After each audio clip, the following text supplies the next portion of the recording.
وسلم وبارک وسلم۔ عزیز دوستو، بزرگوں اور بھائیوں، جمادی الثانی کا یہ مہینہ ہے اور میں نے آپ کو پہلے بھی بتایا تھا کہ جمادی الثانی کی 22 تاریخ کو حضرت سیدنا ابو بکر صدیق رضی اللہ تعالی عنہ کے عرس کا دن ہے، اور اسی میں آپ کے ساتھ ساتھ خلفائے راشدین کا ذکر ہوگا، لیکن پہلے میں اس کی تھوڑی سی وضاحت کر دوں۔ ایک تو میں یہ عرض کروں، اکثر یہ سننے میں آتا ہے کہ خواتین پر میرا زیادہ مہربانی اور زیادہ وہ صحبت ان کو ملتی ہے، مردوں کو بہت کم، بلکہ نہ ہونے کے برابر۔ تو اس کے لیے میں یہ عرض کرتا ہوں کہ بھئی خواتین میں اللہ تعالیٰ نے ایک رابعہ پیدا کی ہے، زہرا باجی جو ہے اللہ نے اس کو بہت نوازا ہے۔ تو وہ ایک تو کتابوں کا مطالعہ کرتی ہیں، خصوصاً بزرگان دین کی جو ملفوظات ہیں، حضور غوث پاک کے،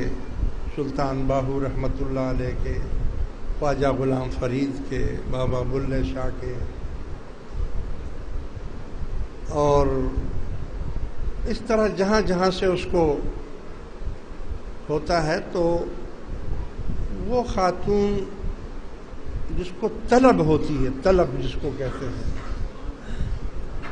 تو وہ ان کتابوں کو دیکھ کر پھر آ کر جب بھی روزانہ تقریباً ہر مجلس میں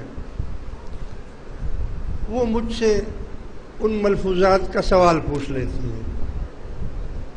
جو بھی ملفوظات ہوتے ہیں یا جو اس نے پڑھے ہیں یا کوئی حدیث انہوں نے پڑھی ہے، تو اس کے بارے میں وہ مجھے عرض کرتی ہیں کہ یہ لکھا، یہ حدیث ہے، اس کا کیا مطلب ہے، اور یہ فلاں جو ملفوظات ہیں بزرگوں کے، اس کا کیا مطلب ہے، اور یہ تو دیکھو نا،